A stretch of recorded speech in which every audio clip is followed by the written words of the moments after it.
창세기 37장 12절에서 36절까지 우리 함께 말씀 봉독하겠습니다. 그의 형들이 세겜에 가서 아버지의 양떼를 칠 때 이스라엘이 요셉에게 이르되 내 형들이 세겜에서 양을 치지 아니하느냐 너를 그들에게로 보내리라. 요셉이 아버지에게 대답하되 내가 그리하겠나이다. 이스라엘이 그에게 이르되 가서 내 형들과 양떼가 다 잘 있는지를 보고 돌아와 내게 말하라 하고 그를 헤브론 골짜기에서 보내니 그가 세겜으로 가니라. 어떤 사람이 그를 만난즉 그가 들에서 방황하는지라. 그 사람이 그에게 물어 이르되 네가 무엇을 찾느냐. 그가 이르되 내가 내 형들을 찾아오니 청하건대 그들이 양치는 곳을 내게 가르쳐 주소서. 그 사람이 이르되 그들이 여기서 떠났느니라. 내가 그들의 말을 들으니 도단으로 가자 하더라 하니라. 요셉이 그의 형들의 뒤를 따라가서 도단에서 그들을 만나니라. 요셉이 그들에게 가까이 오기 전에 그들이 요셉을 멀리서 보고 죽이기를 꾀하여 서로 이르되 꿈꾸는 자가 오는도다. 자 그를 죽여 한 구덩이에 던지고 우리가 말하기를 악한 짐승이 그를 잡아먹었다 하자. 그의 꿈이 어떻게 되는지를 우리가 볼 것이니라 하는지라. 르우벤이 듣고 요셉을 그들의 손에서 구원하려 하여 이르되 우리가 그의 생명은 해치지 말자. 르우벤이 또 그들에게 이르되 피를 흘리지 말라. 그를 광야 그 구덩이에 던지고 손을 그에게 대지 말라 하니 이는 그가 요셉을 그들의 손에서 구출하여 그의 아버지에게로 돌려보내려 함이었더라. 요셉이 형들에게 이르매 그의 형들이 요셉의 옷 곧 그가 입은 채색 옷을 벗기고 그를 잡아 구덩이에 던지니 그 구덩이는 빈 것이라. 그 속에 물이 없었더라. 그들이 앉아 음식을 먹다가 눈을 들어 본즉 한 무리의 이스마엘 사람들이 길르앗에서 오는데 그 낙타들의 향품과 유향과 몰약을 싣고 애굽으로 내려가는지라.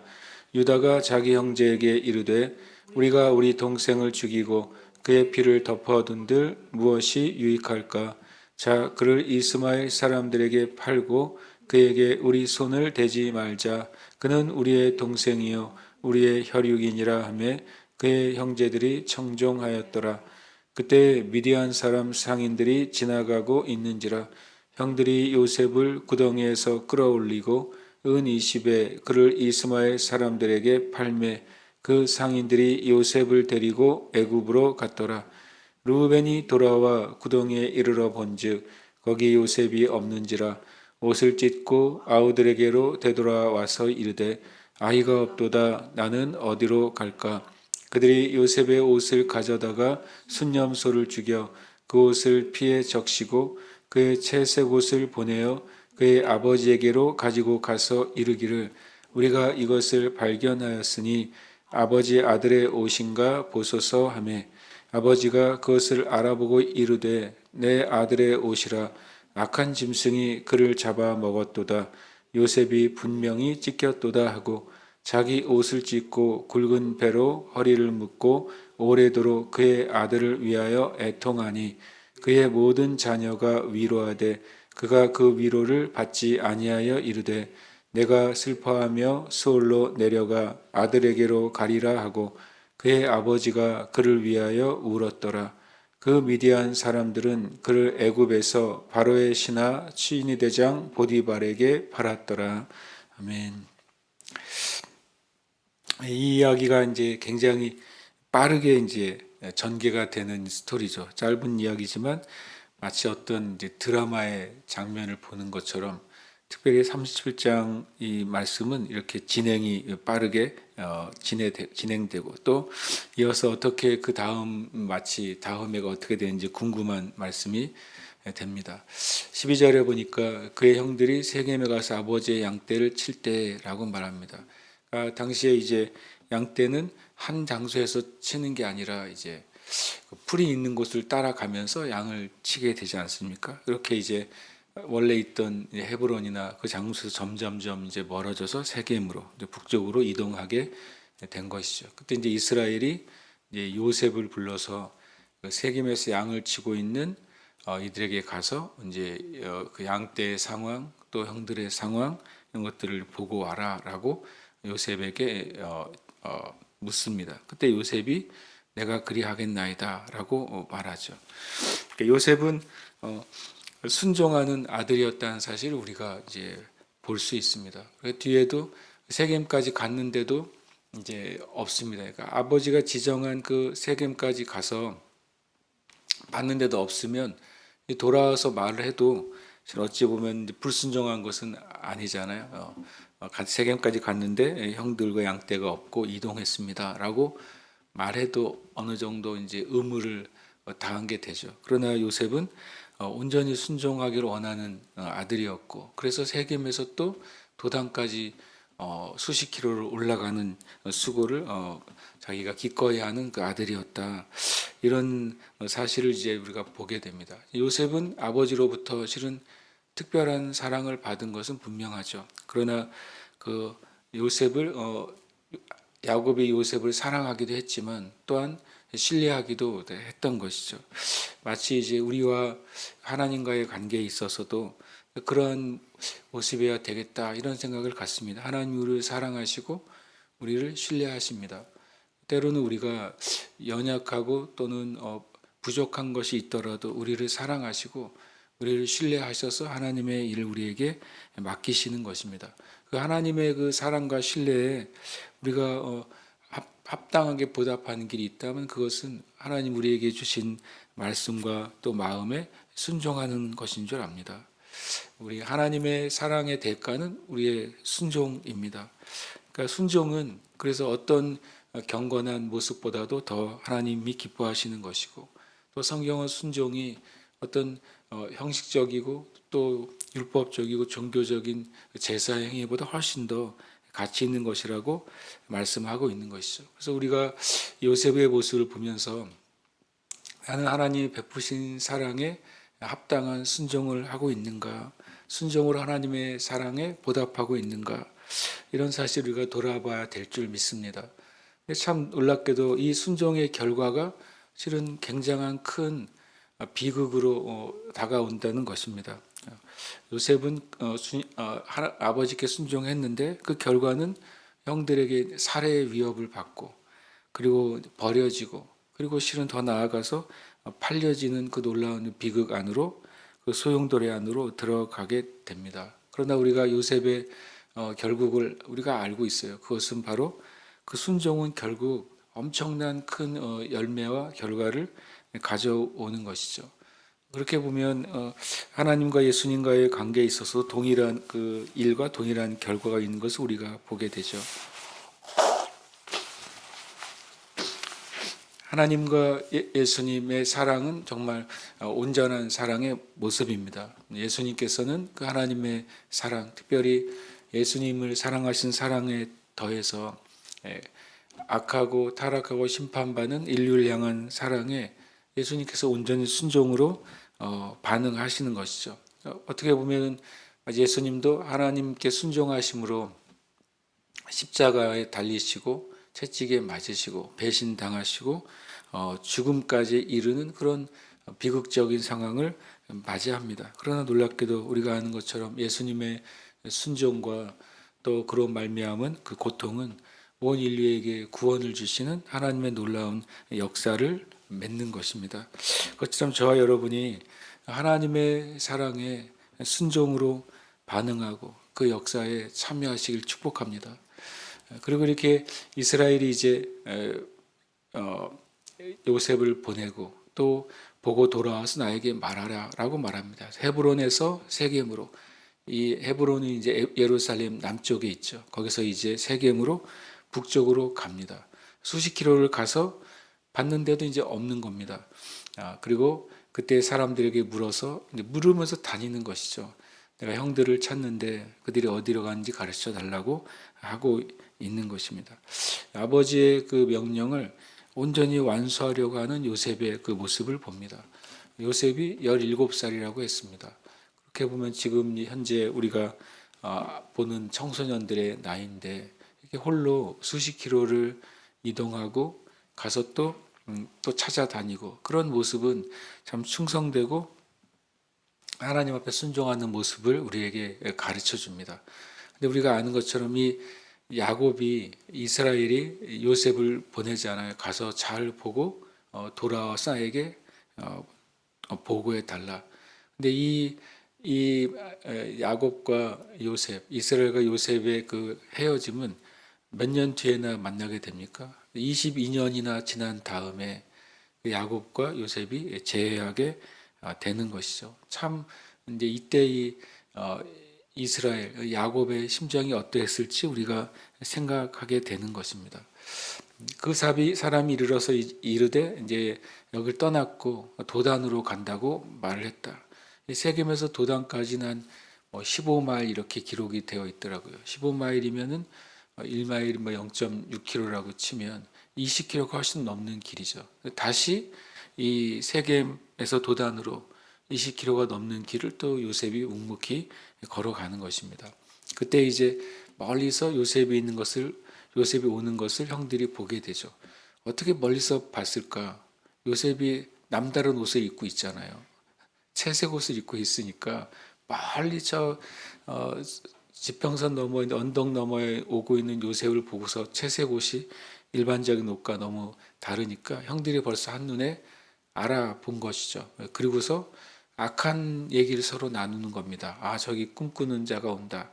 그러니까 자기의 동생에 대해서 이렇게 어떻게 보면 이제 별명을 지어준 거잖아요. 꿈꾸는 자. 근데 그것이 긍정적인 별명이 아니라 미움을 담고 시기와 질투를 닮은 이제 별명이었던 것입니다. 그러나 하나님은 놀랍게도 약한 형들의 입술에서 나오는 말이 하나님이 행하시는 통로가 되는 일이 일어납니다. 그러면서 그를 죽이자라고 표현합니다. 아예 애초에 사리가 가득합니다. 죽이고 구덩이에 던지고 그리고 악한 짐승이 잡아먹었다고 거짓말하자. 아예 애초부터 이 요셉에 대해서 이런 굉장히 잔혹하잖아요. 형들이 동생에 대해서 이런 생각, 이런 말, 이런 행동을 하려고 하는가. 참 마귀가 우리의 생각과 마음을 지배하면 이런 일들이 벌어지는 것입니다. 그러면서 그의 꿈이 어떻게 되는지를 우리가 볼 것이니라. 이 말은 놀랍게도 신기한 이제 예언이 되어 버립니다. 그를 죽이면 그 꿈이 사라지겠지. 그를 죽이면 그 꿈과 같은 일들, 우리를 기분 나쁘게 한 일들은 사라지겠지라고 감히 말하는 것입니다. 왜냐하면 이것은 일부는 맞지만 일부는 잘못되어 있습니다. 바로 그가 가지고 있는 꿈이 그의 꿈이 아니기 때문에 하나님으로부터 온 꿈이잖아요. 하나님의 꿈에 대해서 형들이 지금 놀랍게도 대적하고 있는 거예요. 그래서 우리가 주님 앞에 이 세대가 때로는 교회를 대적하고 이 세대가 성경의 말씀을 대적하고 이 세대가 복음을 대적하잖아요. 실은 그것은 결국에 하나님을 대적하는 것이죠. 반대로 믿는 자들이 진리 안에 살아갈 때 얻는 고난이 있고 진리 안에 살아가기 때문에 얻는 핍박이 있다면 그것은 이제 내가 받고 사람들이 세상이 나를 반대하는 게 아니라 바로 하나님을 반대하고 하나님의 진리를 대적한다는 사실을 그리스도인들도 알아야 됩니다. 그래서 그것 때문에 두려워하고 그것 때문에 뒤로 물러가서는 안 되는 것이죠. 왜냐하면 이 꿈을 주신 하나님이 요셉보다 크시고 이 꿈을 주신 하나님이 그 형들보다 크시고 이 꿈을 주신 하나님이 아버지 야곱보다도 크신 존재이기 때문에 그렇습니다. 그때 이제 첫 큰아들 루벤이 그래도 자기 형으로서의 책임이라는 게 있잖아요. 나중에 그 요셉의 행방에 대해서 먼저 해명을 해야 될 사람이 자기 자신이고 그리고 어떤 면에서 루벤이 이제 요셉의 어머니 요셉과 베냐민의 어머니 라헬이 죽고 그 요셉과 어머니에게 어떻게 보면 어머니 역할을 하는 빌하를 자신이 범한 죄를 지었잖아요. 그런 죄에 대한 어떤 죄책도 마음에 있었을지 모르겠습니다. 어쨌든 그러면서 피를 흘리지는 말자. 그를 광야 그 구덩이에 던지고 손을 그에게 대지 말자라고 말하고 있습니다. 왜냐하면 루벤이 첫째지만 둘째와 셋째인 시므온과 레위가 어떤 존재입니까? 완전히 이제 피해 사람들이잖아요. 한 세겜 족속을 칼로 다 멸망시킨 굉장히 이 시몬과 레위는 호전적인 사람들이고 말 그대로 살인의 경험이 있는 사람들입니다. 그러니까 그 동생들을 볼 때 진짜 말 그대로 하고도 남을 것이라고 이제 루벤이 볼 수 있는 것이죠. 그런데 이제 그 동생들을 회유하려고 합니다. 그리고 그의 손에서 구출해서 어쨌든 아버지에게로 돌려보내야지라고 생각하는 것이죠. 그러나 실은 동생들은 요셉의 형들은 그럴 이제 만한 마음이 없었습니다. 요셉이 이제 이르게 되고 그들은 요셉을 보자마자 그들의 증오의 상징인 옷을 벗기고 그리고 구덩이에 던지고 그리고 그 다음에 제가 이 25절 읽으면서 참 놀랐어요. 자기 동생을 이제 옷 벗기고 구덩이에 던져서 죽어라 이렇게 던져놓고서 뭐 하고 있냐면 음식을 먹는 거예요. 제가 이 죄의 잔인성, 죄의 악함이 얼마나 깊은가라는 생각이 드는 겁니다. 실은 인간 안에 죄가 들어온 이후에 우리 인류 가운데 더 잔인한 일들이 끊임없이 생산되는 것은 바로 죄가 얼마나 깊고 그리고 악한지를 보여주고 있어요. 동생을 잡아 죽이겠다고 던져놓은 형들은 태연하게 앉아서 음식을 먹고 있는 것. 나중에 이제 요셉이 총리가 된 다음에 이 형들을 잡아서 감옥에 넣었을 때 형들이 무슨 말을 하냐면 그때 요셉이 울면서 애원할 때 그때 구해줬어야 되는데 그렇게 말을 하거든요. 그러면 이 상황 가운데 요셉이 구덩이에 빠져서 눈물로 발가벗긴 채 형들에게 애원하고 있었다는 겁니다. 동생이 그 구덩이에 빠져서 애원하고 있을 때 그때 형들은 태연하게 앉아서 그 음식을 먹었다는 겁니다. 이것이 죄의 엄청 깊은 것을 보여줍니다. 그때 이제 한 무리의 이스마엘 사람들 미디안 이제 상인들이 지나가는 것을 보죠. 그때 이제 유다가 제안을 합니다. 우리가 죽인들 마음에 그래도 좀 편치 않을 거야. 그러니까 이스마엘 사람들에게 팔자. 죄의 잔인성에 더해서 사람의 생명을 이제 물질로 바꾸는 것이죠. 계시록에 보면 마지막 때에 그 죄의 모습을 모든 것을 사고 파는 시대에 사람의 영혼까지 사고 파는 시대가 될 것이다. 그랬는데 실은 이 형들의 모습은 마치 그 마지막 때의 모습처럼 자기의 혈육인 동생을 사고 파는 것이죠. 죽이려고 하는 것도 악하지만 이 사람의 생명을 물질로 사고 파는 것은 더 악한 모습을 보여줍니다. 이때 유다의 모습은 선한 모습이 아니라 실은 엄청나게 물질적이고 세상적인 실은 모습을 오히려 보여줍니다. 마치 이런 거죠. 동생을 죽이지는 않았고 그리고 금전적인 유익을 취하는 겁니다. 아주 극악한 죄는 피하면서 자신의 육적인 유익을 취하는 그런 어떻게 보면 이제 아주 악한 마음까지도 우리가 살펴볼 수 있습니다. 그럼 이 세대가 그렇잖아요. 우리는 이런 죄는 짓지 않았어라고 자기 자신을 합리화하지만 그러나 또 다른 편의 죄를 짓고 있는 시대가 이 시대인데 그 모습을 유다에게서 또한 보게 됩니다. 후에 유다가 이렇게 바뀌고 자신을 희생하려고 하는 모습으로 바뀌는 과정은 유다에게 있어서 큰 변화의 과정으로 우리가 살펴볼 수가 있게 돼요. 그때 이제 은 20에 이스마엘 사람들에게 팝니다. 이제 요셉은 구덩이에서 이제 눈물 가운데 호소하다가 이제는 노예로 팔려가게 되고 또 이 형들은 은 20에 그를 팔았어요. 나중에 이제 르우벤이 뒤에 와가지고 보니까 요셉이 없다고 말하잖아요. 그렇게 보면은 이 열 형제가 어쨌든 20개 그 은을 나눠 가졌을 거다라고 생각이 되는 것이죠. 그들이 요셉의 옷을 가져다가 순념소를 죽여서 그 옷을 피에 적시고 그리고 채색 옷을 찢겼겠죠. 갈갈이 찢어가지고 아버지에게로 가서 우리가 이것을 발견하였으니 아버지 아들의 옷인가 보소서. 그러니까 이 형제들의 모습은 죄된 인간의 그 잔인함 그리고 물질적인 모습 그리고 거짓과 속음의 모습을 그대로 보여주고 있는 것입니다. 죄는 더 깊이 들어가고 그래서 은밀하게 들어가고 그리고 서로가 서로를 속고 속이는 상태로 가는 것. 어떻게 보면 이 장면들을 읽을 때 나중에 이스라엘 12지파는 굉장히 부끄럽고 그리고 아마 얼굴에 어떻게 몸둘 바를 몰랐을 거예요. 아, 우리의 그 지파의 조상들이 이런 일을 행했구나 라고 했을 것입니다. 그럼에도 불구하고 하나님의 구원의 은혜는 인간의 죄를 뛰어넘는 것이죠. 정말 사랑은 허다한 죄를 덮고 사랑은 심판을 이기고 자랑하는 것입니다. 그럼에도 불구하고 하나님의 은혜와 사랑이 나중에 이 형들에게까지 요셉을 통해 부어지는 것을 성경은 말씀하시고 있습니다.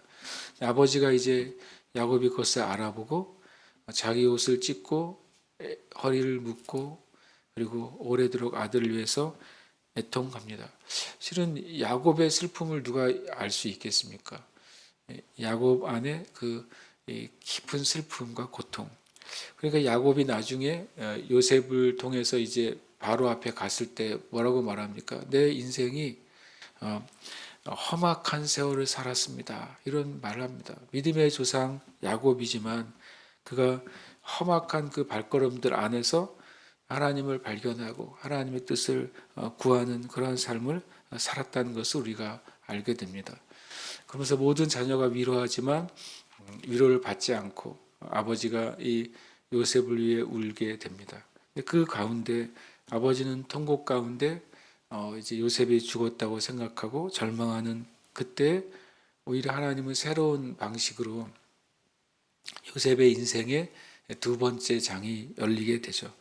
다른 나라, 다른 문화, 다른 언어, 다른 신분이 요셉을 기다립니다. 그러나 그때 하나님은 이것을 하나님의 놀라운 일을 일으키시는 기회로 삼으시는 것입니다. 우리의 삶에 어떤 인생의 전환이나 삶의 전환이 때로는 우리가 믿음으로 돌파해야 될 상황으로부터 시작될 때가 있습니다. 그러나 하나님으로부터 온 꿈을 가질 때 그것이 절대 실패하거나 낭망하지 않고 역사하게 되는 줄 믿습니다. 함께 이 시간 함께 합심해서 기도하겠습니다. 요셉의 여정을 통해 하나님의 꿈을 받고 그 꿈이 성취되기까지 믿음으로 인내하여 열매 맺는 신앙을 본받게 하소서. 함께 기도하겠습니다.